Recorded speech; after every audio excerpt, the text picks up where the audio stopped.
welcome back to the Messed Up Movies Podcast, a podcast celebrating movies and filmmakers that embrace the unhinged, the insane, the outrageous, the off-kilter, and the all-around kind of fun you can't take your eyes off of. Messed up fun you can't take your eyes off of.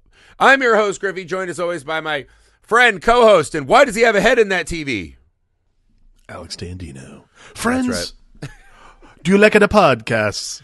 You like it a pod? You wanted a pod? Do you like it a pod? Do you like it a pod? Look at it a pod. No, we, of course, are all over the internet. If you like social media, which if you like state-run social media, as we probably will have shortly. Yeah, if all the social media barons have forced you to follow our pod now. We're just barreling towards the end here. If your social media oligarchs have assigned you your own, we're probably on it to promote or peddle our wares. Most importantly, though, Patreon, friends. The Messed Up Movies Patreon for $1 a month at best. If you want to give us more, that's fine. But for $1 a month, you get access to exclusive stuff. You get access to our Discord. We're about to start the Black Mirror thing. It's very exciting. I don't know why I said thing like it wasn't an exclusive podcast. A whole mini-series podcast. A whole episode mini-series by episode. podcast about Black Mirror. Good Lord. The first episode starts with this, if you remember. That's for the YouTube people. And it's a doozy. Yeah, guys. So patreon.com/messedupmoviespod, I believe, is the URL. You can find it in the link here. Messed Up Movies Podcast on Patreon means the world to us. The other thing, if you want to see that visual gag, go to Misfit Parade's YouTube. Subscribe over there. Video versions of the pods. We've got shorts, reels, TikToks, all that stuff. The show must go on. So we would appreciate all that. Make sure you're leaving 5-star ratings and reviews. Even if they're not nice to us, we still appreciate you listening and taking the time. Thank you. It's loved. It's pure love. That's it. Thank you. And misfitparade.com so you can keep track of production on our newest segment for our anthology horror feature film, Mr. Cream Jean's Hidey Hole, which we have filmed 2 segments now, barreling towards part 3. It's very exciting. Misfitparade.com for all the details. All right. You aren't here for business. You're here for steamy, sensual, lace-covered, sticky, sometimes from blood sticky. Italian filmmaking. You got to get it at Italian filmmaking. Alex is really in his elevator. He's going to abuse his Italian heritage for that voice. I am taking advantage of this Italian. Yeah, you came here for the sensual, the Montevemu. You can smell the sauce. Smell the meatballs. See, that sounds good with pizza, not for the bedroom. Smell of the sauce. Smell of the sauce. Smell of the sauce. Yeah. Smell the spaghetti coming off the screen. Over the celluloid. Oh, now it like really does go both ways. You came here. Just admit you're hungry. It's fine. For a tale of, I am hungry for romance, because it's the month of Amor, the Be Still My Heart curation. We have another undead romance. Which, to be fair, when we came up with that curation, is like, oh, that's kind of romantic, right? It's that, love lasts eternally. I'll never not love you. And then you're like, that is weird when one of you's a dead body. That becomes very bizarre, which we've learned in this curation. I'll be honest, not great. So today we are talking about 1994's Cemetery Man. Alex, would you like to hit us with the key players and the details of this film? If you lived anywhere but the U.S., I believe, this movie was called Della Morte, Della Morte. Like Griffey said, 1994, a comedy horror film directed by Michael Soavi. He was an assistant director on The Adventures of Baron Munchausen, by the way, which is pretty cool. Oh, nice. Starring Rupert, Everett, and a lot of famous European actors that I don't know how to pronounce a lot of their names. But this is something I did not know. This is based on the Dylan Dog series, the Italian comic series. Is it really? I guess this is part of it. This is like some character in the Dylan Dog series. I've never read them, of course, because I am an uneducated idiot. But they did make some people worry they've never read A Brief History of Time, and you're like, Dylan Dog, a Dylan a dog, a Dylan and a dog. I never read. I am just going to do that throughout. It's going to happen a lot, guys. We apologize. Yeah, apparently Francesco Della Morte is a character from the Dylan Dog series. Okay. But he's a little off-putting in this movie, so that kind of taints my flavor. But yeah, so or at least I think he's part of the Dylan Dog series, or the director like created the character Dylan Dog, and he bears some Francesco Della Morte bears some resemblance. In any sense, there is some fun there. A brief synopsis would be: our friend Rupert Everett plays a beleaguered caretaker of a small Italian cemetery who searches for love while defending himself from dead people who keep rising again. Nice. Yeah, apparently I think that he is does the most appear in a short sequel. Okay, that is the most succinct way to put this. Yes.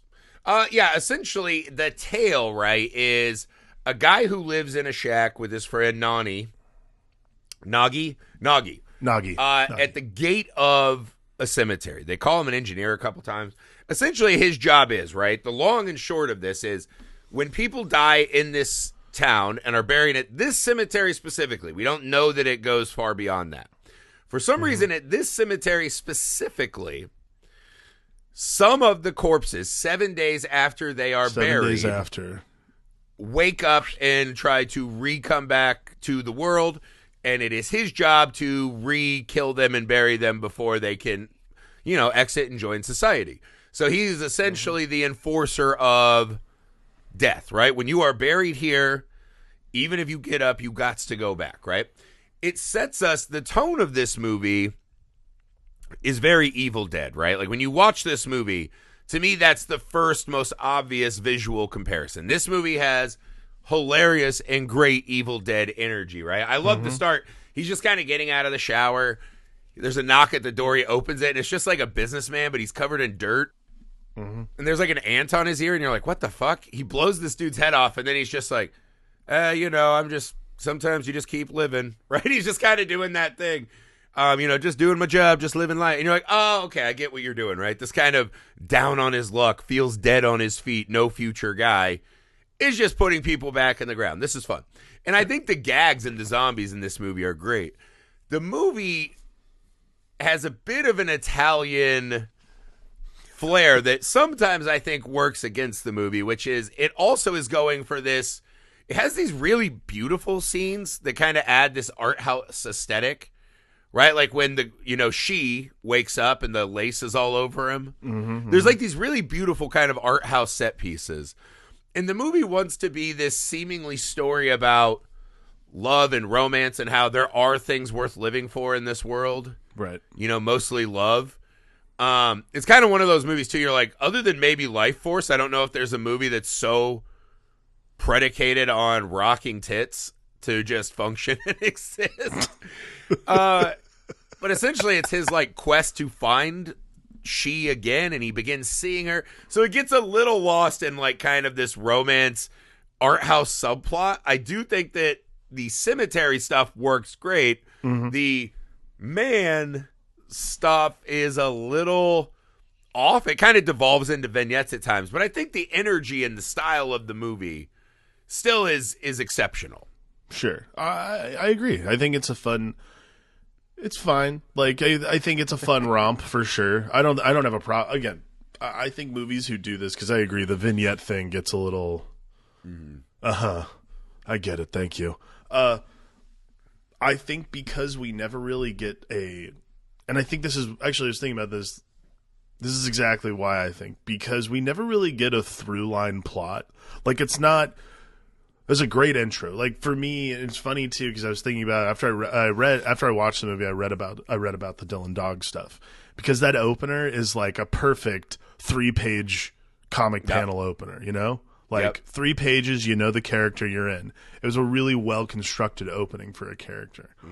And we don't really progress beyond that. Like there's no real, like, in terms of plot, there's plots, plural, but they're all small and sort of finite, and they end like there's nothing like careening towards like, oh, all of them are going to rise from the grave and try to take out Francesco and Nagi. Like there's no, that's like the Evil Deadness that I was missing, I think, is I'm used to the Evil Dead being like, I'm used to an Evil Dead vibe with that overall story of like, hey, we got to survive the night, or we got to survive this kind of thing. Yeah. Exactly. This I think is just that's like the part that's the piece that's missing. And if you had locked something like that in, this movie would have been talking about like this wouldn't be some like forgotten classic almost. It would just be like everyone would be like, oh yeah, of course, classic. Cemetery. It'd be a full class. It'd be a full I think classic. that's the thing. Like in Evil Dead, right? Even the dead, they're kind of just mocking and playing with, right? Yeah. Just tormenting. But there is a reason it's happening because they read the Latin. Ash has to survive. There's something to sink your teeth into, right? Yeah. There is a bit in this movie where, again, I think what the movie wants to be is this kind of romantic tale, right? Which is he finds a woman he loves. She wants to get banged on her husband's grave. That's a whole other moment we'll get to later. He shoots her because he thinks she's come back and she's dead. His eyes are covered in fucking flowing lace. And he shoots her really quick, right? He comes to find out later that maybe she was still alive. Maybe he still had a chance to find this. You know, they had sex for like 3 minutes. And he's like, this is worth everything. I'll trade in everything I've ever known. Yeah. For these rock and knocks, dude. And you're like, all right, that's cool. Sure. Right, but it wants to do that. In the moment when he puts her back in the ground and she gets lost, the movie gets lost as well. Because then he starts doing this, there's no point. At one point, he has like this mass shooter segment of the movie where you're like, well, this I fucking hate. Like, why? What? Am I supposed to think this is interesting or fun or cool? Yeah. That he's just going to like the bistro and laying waste because he's like, well, you know, I can't slap tits around, so... You know, maybe everything I've been doing is bullshit. It's like, you never have pondered this before now? Like, you've never thought, right? And then Nagi actually gets a more, if not kind of fucked up, a more sweethearted story of, like, he finds this girl, and I do mean girl. She seems very young. It's the mayor's daughter. Right, but she seems, like, too young to be involved in a romance. Well, she's really, I mean, and then I think... her head, it's like a whole thing, but what this movie wants to be is about people facing the kind of hardest finality and truth of life, right? Is that eventually we are all we go to these slabs, we're buried. Even if our bodies want to get up for some reason, there's no good reason for us to be alive. They put them back in the ground. Yeah. This movie wants to say that it is love, but it doesn't do enough with the love to really play the metaphor out. So it's like just do the... If there was like a necromancer who was working in town to make these things come back alive and it was like a siege movie, that feels like just a better use of time. We don't have this through line that gets us like, oh yeah, like you just have... It's funny. It's literally It seemed like it though. Like when she came back as like the full sex goddess zombie, did you not think that's what we were doing?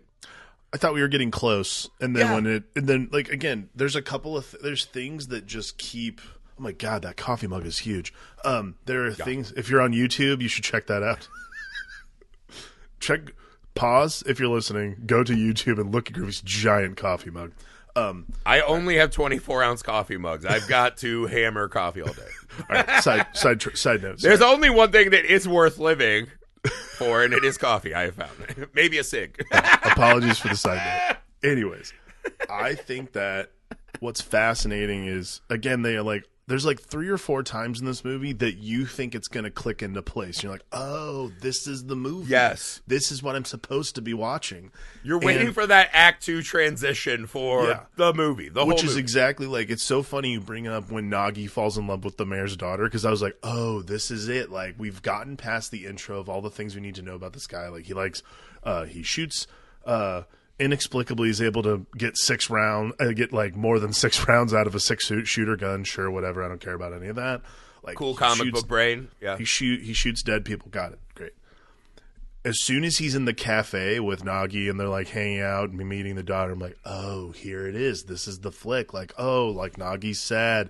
It's gonna be about like, oh, he doesn't want her. He's like, she's gonna rise from the dead and like. Or the mayor's evil. Or the constable, the sheriff who just constantly is covering up his myriad murders. Yeah. It's like, okay, so the city really needs and wants him here. There's a greater conspiracy. Like, no, it's just a bus of people who got murdered. No wonder the guy who's the caretaker for a cemetery just is the most popular dude in town. Other than his cheekbones, he's the most like worked person around. He's so busy all the time. Yeah. I think like, or every time he's in public, he's just murdering people. So maybe it's like, yeah, put that dude behind a gate. Like, get him out of here. we cannot have him in the town square on a regular basis. I'm going to go out on a limb. I don't know if this is a good dude. Like, I don't know if I like this guy very much. You know what? It's like, yeah. That guy's carrying around a gun that fires more than 6 bullets out of its six bullet holster. Every time one of his side pieces gets murdered, he comes to town and takes 8 of us. This is bad, man. Yeah, it is. And that's the thing. I think you could argue that Evil Dead is a very vignette-heavy film, right? It's just kind of gag to gag to gag. The problem is the gags all feel like they're in the same tug-of-war line. Mm-hmm. This movie, not so much. And again, I think the gags are pretty good. But there's also a lot, like by the end of the movie, we're kind of in this full art house theater of the mind. The movie, we're like, and we'll do the ending separately, but it gets to this point where it's like there is a fine line when you're making these kind of gag, gross out comedies where you're doing too much. Yeah. I think into the movie we're full gagged out, so when we're getting there, which of course we will get to, we're just like, I think that's the problem with the way these kinds of things happen is like you're getting the audience to look at their watch too much almost. I don't know if that's like the way I would describe it, but this is the only thing. That's what's happening in my my brain. Yeah, well, I think of these movies now as it's like, I should see if I got any TikTok replies, right? Yeah. And it's like, that's bad. This is it's like, bad. It's a bad cinema habit. But a lot of movies, this movie the falls metric. into the trap of if there's not a zombie, like if I'm not in the cemetery, you're like, I could probably just skip all this. I could be on my phone for a minute. And look this up is and like see. this is the new metric. That is a big mistake of how people watch movies. This is the metric streamers use now is second screen. Yeah, the amount of times people are waiting to get on their second screen when they're watching something. Like, so I think which is crazy. This movie should have a very low second screen score, but weirdly, I think it kind of gasses itself out at times. It does. I mean, again, like the stuff is cool. Like, I love Rupert Everett in the movie, but by the great. end of the movie, his performance has lost me. It's like Keanu Reeves has found that magic of kind of the one note performance that is still somehow very good and captivating. And Rupert Everett in this just never finds that extra thing for me to click in with. And then the movie makes him a mass shooter, and then we're doing necrophilia, and you're just like, yeah, I think it's interesting you bring up Keanu Reeves. I think what's interesting about Keanu Reeves, like that style of performance, is that style of performance fits in every single genre of movie, and as long as you edit it correctly and frame it correctly, like, okay, so there's The Matrix, which is everybody's. I think probably some of his people like there's The Matrix, and then there's Something's Gotta Give, which is you're just like, oh look, it's the Matrix guy again, but he's in a rom-com. It's like same energy, same performance. She just smiles a little bit more. You're like, got it. I think Rupert Everett has always been a great madcap actor because he's just got incredible cheekbones. I know this is a weird thing to say, but just like he has an insanely good face. His madcap energy is so good. He's a beautiful man. He's a beautiful looking man. So that madcap energy is so good that he runs with it the entire time. And by the way, that's totally cool. So these gags would feel tired, I think, if it wasn't him a lot of the time. Mm-hmm. So you have this like British dude and then this weird like sort of giallo vibe and a lot of like the way, like I don't like the hospital scene when he shoots all those like the nurses and the doctors. When he goes into that like the proscenium where like wherever they keeping that guy. What should be a hospital room. Yeah, it's not a hospital room. It's more like a hospital spiral.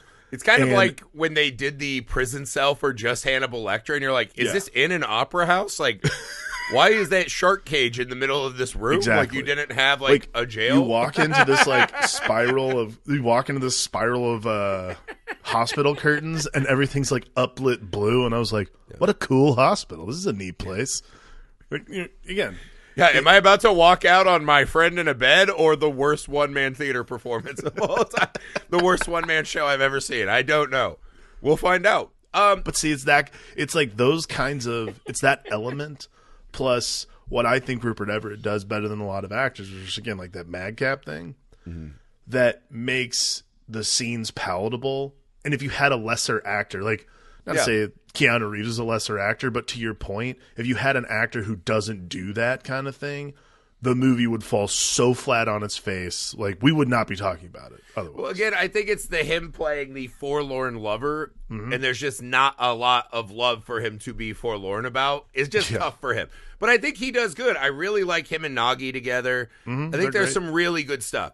But I wanted to run through, this movie has great gags, right? If we had to run through the top gags of this movie, right? So to me, I'm going to start with a weird one because it's so small and unconsequential. I love that they just added little will-o'-the-wisp spirits.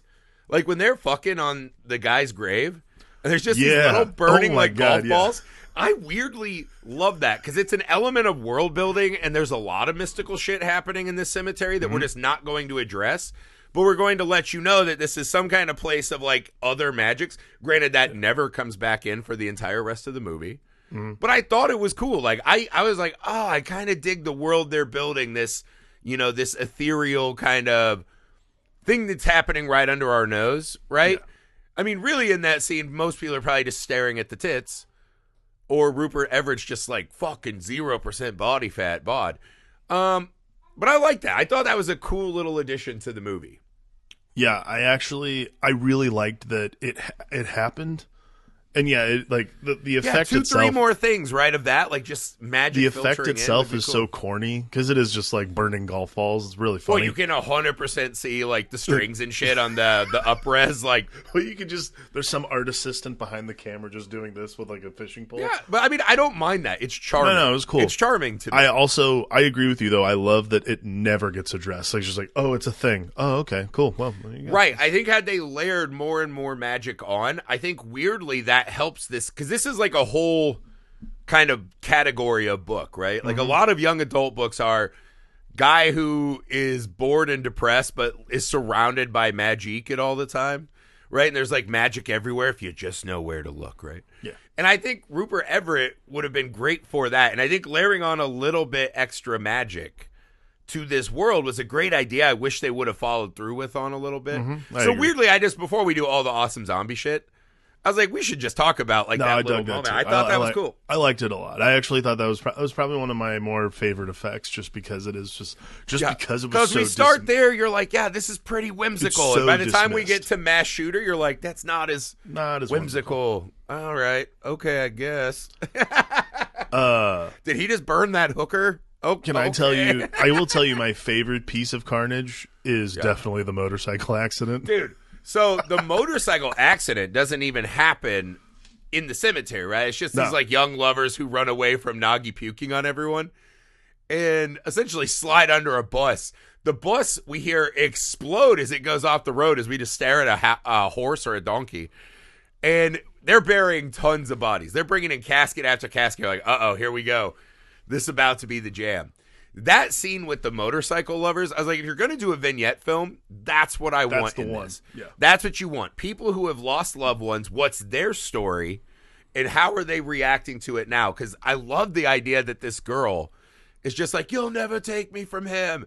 And he wakes up and he's like integrated with the bike and the technology. He's got like that green laser eye. So awesome. It's fucking rad. And they're driving around the cemetery and you're like, yeah, hell, dude, just when the bike's like, and like a meatloaf cover launches out of the grave.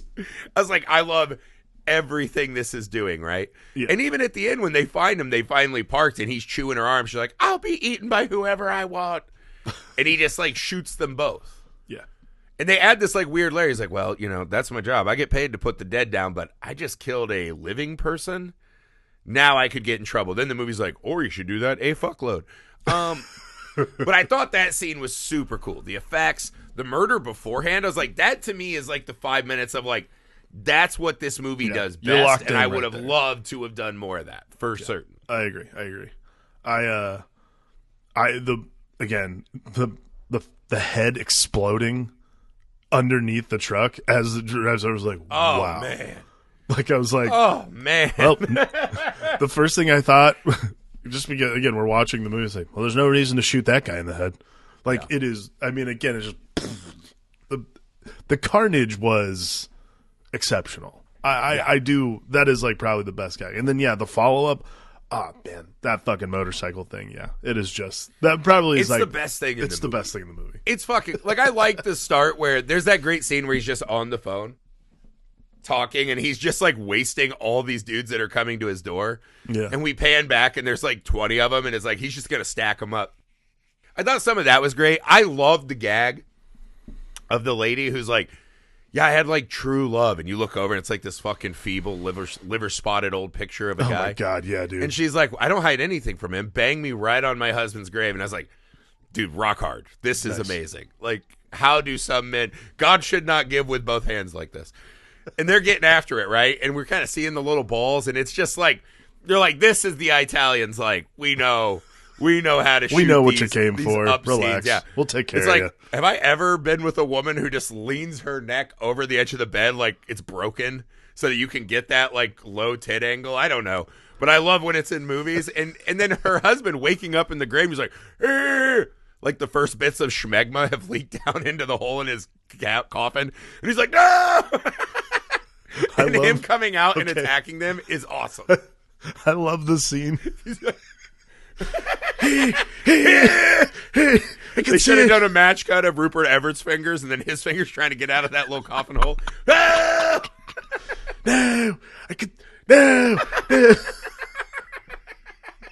I mean, again, those kinds of things in this movie put you in such a good mood that anything that's like remotely shitty or remotely like just not your flavor, just wayside. Who cares? Like, this is even fun. That moment, right? What's the thing we see after that? He bites the lady. Rupert Everett's like, the gun! And it's too late. He kills him with the cross. You're like, that's fucking cool. Awesome. And then Nagi shows up and he's holding the lady and he's like, you were too late. And he's like, he's going for it, dude. It's a great moment where I was like, oh my God.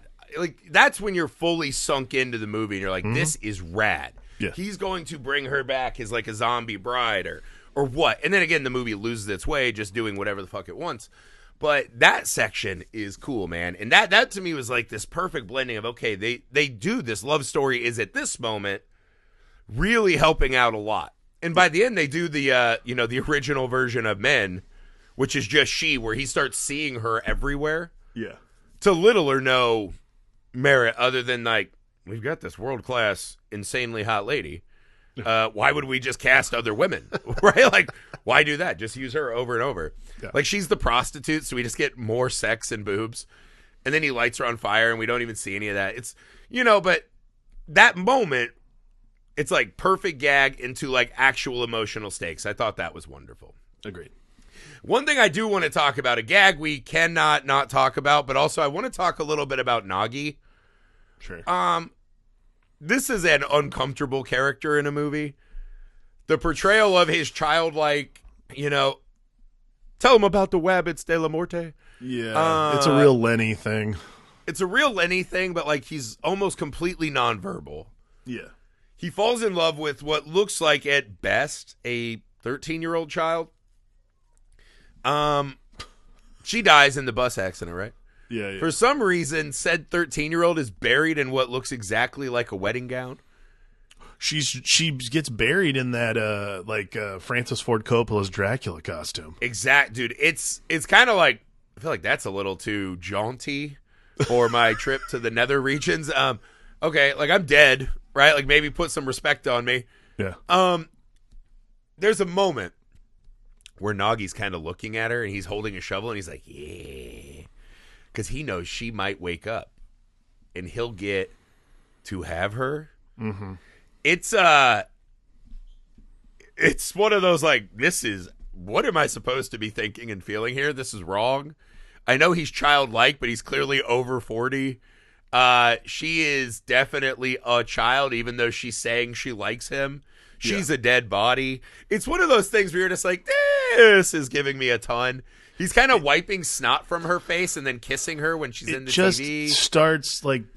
It starts leaning a little too far over the edge of a chasm I don't feel like looking into. I think that's That's my problem with the it. borderline necrophilia thing, where it's just like, I just want to have this fantasy of the girl I'm in love with never die. You're like, Well, that's gross, but like you can tell that story. I don't know about you. Like, I think because when Nagi he kisses her in the TV after he wipes the snot, you're like, yeah, not loving any of this. Yeah, like, I mean, beyond that, like, I think the other thing too is like Nagi is such a, like, we've only known it as like this sort of innocent character to this point. Yeah, and I think like, I think that for we me, have a lot of empathy for. I think that's the problem. Is you're basically subtracting all that empathy by borderline necrophilia.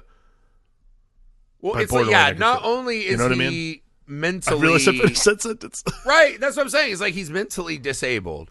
Yeah, but now you're saying because of that he has no moral or ethical. We're scooching a little further past the line than I'm willing to go, especially with a character that is just a Lenny. Yeah, and the young girl kills her dad. She flies at him like, ah, like fucking Brian, the head from Reanimator, right? Ah! Yeah. Because he won't let her marry him, and you're like, you're a dead child. Okay, and she starts eating her dad, and De La Morte comes in and wastes both of them. Yeah. And Nagi's kind of like holding the head, and they pose for the photo, which is a funny beat. Sure. But it's also like you pause and you think about that photo, and you're like, the depravity is so deep and so wide that we kind of just don't really talk about. Like, that's just another gag in the movie. You're like, that's a weird. We're just too far over the line. Weird I think that's moment the problem in the movie. Yeah, we're too far over, and by Nagi far over the line. Trying to find love feels like a cool. Like, again, totally this movie cool. wanted to be about guys who, for different reasons, can't find love, and the reason to appreciate the gifts of life, right? Because all they deal with is death. Sure. This movie does that in the cringiest way, it feels like, every chance it gets. Like, even when she comes back as, like, the undead sex goddess, right? And he's just like, I think I'm going to hit it. And Nagi takes her down. It's just like, all right. Like, they did not sell that bit for me at all. And again, it's one of those, it's, when you're making this movie, right? The moment you put death and romance as bed partners, right? Yeah. Or especially love eternal, right? Romance after the grave. You're already dipping your toe into some uncomfortable waters, right? Like, necrophilia is a wild-ass place to just set a movie, period. Right? Yeah, agreed. And again, I think this one focuses on the comedy so much that they get away with it a lot. There are certain scenes where it slows down just enough. And you're like, I don't know if I'm enjoying this ride at all, right? Yeah. Speaking of the ride, I want to talk to you about the end of this film. So, Sure. De La Morte is clearly just on a rampage killing everyone. The government is covering up for him. So we are left wondering. Oh, my kid's in here looking at the bus. So we're left wondering, right? Yeah. How is he getting away with all this? How is this happening? What is the point of this movie? Him and Nagi get in the car, right? They're going to drive away. He's like, what if we just drove? Like, there's a whole world out there. If we can just make it past the tunnel. Look at how wide and full of possibilities this world is. If we can just make it through the tunnel, we'll be in our new lives. Everything will be fixed and cured, right? Right. They make it through the tunnel. It's the proverbial white light moment. You think the movie's going to end. It does not end. They are on again, very Evil Dead style, a bridge to nowhere. Yeah. And they kind of pause. And they realize they can't get away. This is where the movie's kind of more esoteric elements, I think, are supposed to congeal. And I wanted to ask, do you have any fucking idea what they are trying to sell me on? I swear to God, as soon as this happened in the movie, my first thing was, huh? Yeah, I was just like, does everybody... Because the other reveal is that Nagi talks and says, hey, would you take me home? Yeah. And he replies in the non-verbal reply that Nagi's been using, where he goes, nah. And it's like, so was this the dreams? Was Rupert Everett actually the mentally disabled guy, and this was his fantasy? This is that thing that we were talking about at the very beginning of the show, which is missing this like piece that's like a crucial piece of like a plot, like a story through line. Yeah. This is why you have to have it, because them just being like landlocked on some island. Right, because we're like, Doesn't make sense. This isn't real. Or then it asks in the movie, right, is any of it real? Right? Because he's seeing she everywhere. He's getting away with all these crimes. The dead are coming back here and nowhere else. And you're like, all right, is this a purgatory thing? Yeah. Is this hell? What? And it's one of those, you start running through the kind of art house bullshit checklist of what fucking tortured metaphor are we doing right now? Yeah. And not a one of them adds anything to this journey, I think is the annoying part of it. Well, I think the problem is it doesn't add anything to the journey.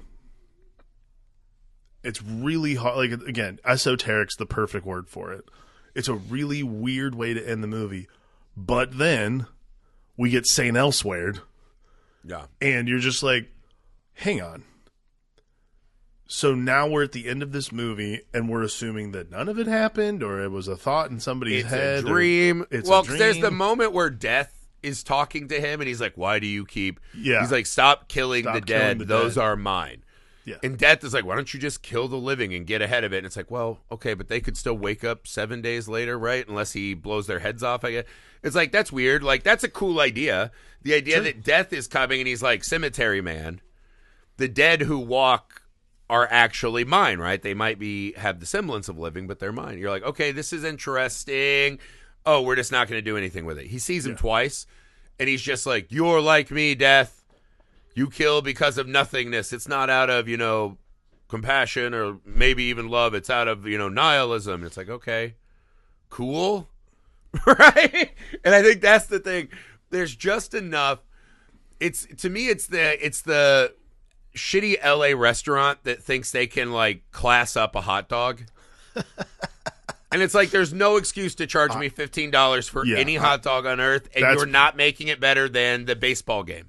That's a super apt metaphor, actually. I do think, like, again, to piggyback off that, In-N-Out is good.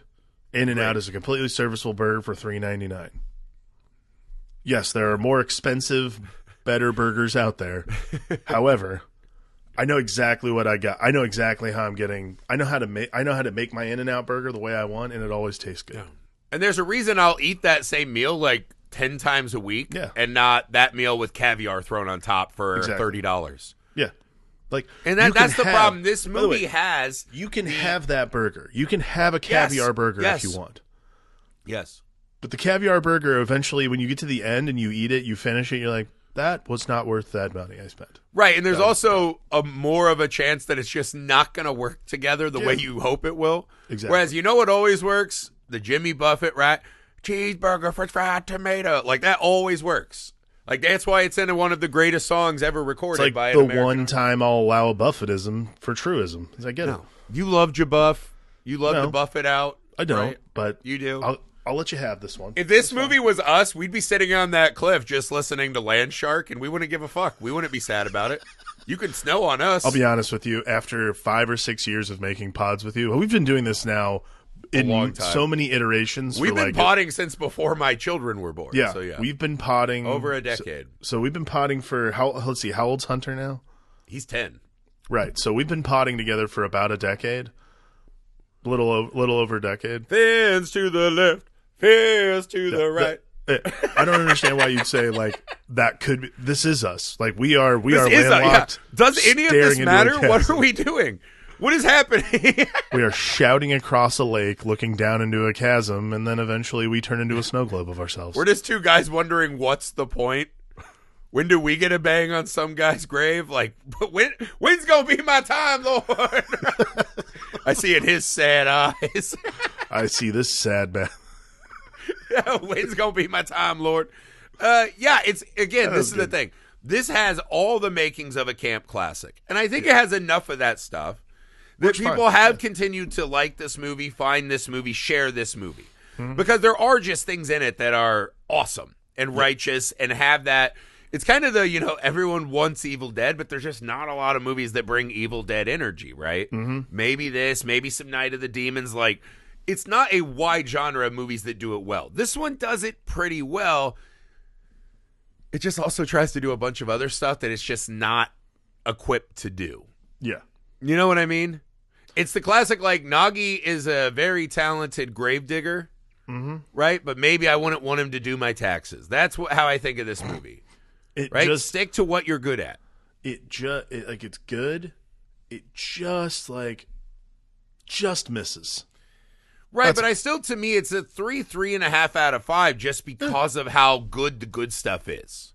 Yeah, right, but to your point, I think this could have been like a real exceptional movie.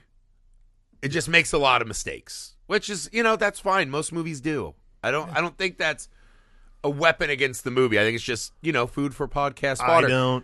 I don't begrudge it. Yeah, absolutely not. Make your awesome movie, and we'll enjoy what we get, right? And that's fine. Mm-hmm. Alex, what's the most messed up moment in Cemetery Man? Oh my God, that head exploding underneath the truck. Absolutely, the teenagers disgusting. On their Vespas and bikes, just like, hi. Those teenagers on their bikes, and I was like, they all deserved it. It's fine. That one is wild because it's like a head pop balloon, and then we immediately just cut back to a guy in his towel just shooting Boy Scouts, whatever Italian Boy Scouts are. There's other messed up moments, but watching that head pop like a balloon was disgusting. Well, because that's not in the confines of the cemetery. That's not where the fun is supposed to happen. No, that's like just a real world, oh yeah, shit sucks everywhere. That's the thing that happened. Yeah. Is that a child who just got that head exploded? Yeah, it's not awesome. That is a brutal moment. I've got to say, Nagi playing House with the severed animated head of a maybe 13-year-old girl, and he puts her in the TV and kind of worships her, talks to her, wipes the pus and snot from her face so he can give her little kisses. Just walking into that room, it's a scene you can smell. Yeah. It's a scene you can taste. It's so fucking depraved. It's real gross. And again, it's one of those we kind of flippantly just get by because of the comedy of a young girl who's like, Daddy, I'll marry who I want, right? And then we shoot a zombie and we take a photo of it.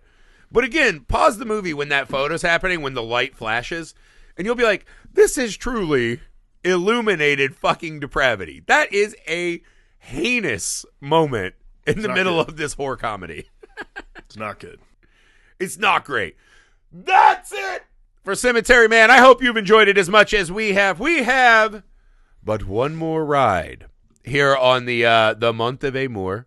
We can't wait to share with you all of our movies. Make sure you go to patreon.com/messedupmoviespod or podcast. I actually can't remember off the top of my head. To get exclusives, vote on the exclusive episode, Messed Up Movie of the Month. We have an exclusive episode over there for all of our patrons. You can listen to our miniseries. We got a Tales from the Crypt miniseries. We have a Black Mirror miniseries that has started this February. We're going to get all the Black Mirrors done, hoping to catch the new Black Mirror as that comes out and watch that with you guys. So we're very excited. Tales from the Crypt miniseries. We got lots of fun stuff over there. Make sure you go to misfitparade.com to keep up with the movies we're making. Make sure you go to Misfit Parade's YouTube and subscribe there so you can see video versions of the pods and other content we're putting out over there. Find us on TikTok, Instagram, Facebook, all the oligarchs' fucking homepages now. Find us there. We have shorts, reels, all great ways to let your friends know about the show. Send them a clip, send them a reel. We would love you forever. Thank you. Yeah, forever. You'll have to put a shovel in our head. Thank you guys in advance. Love just guys. Message a friend, man.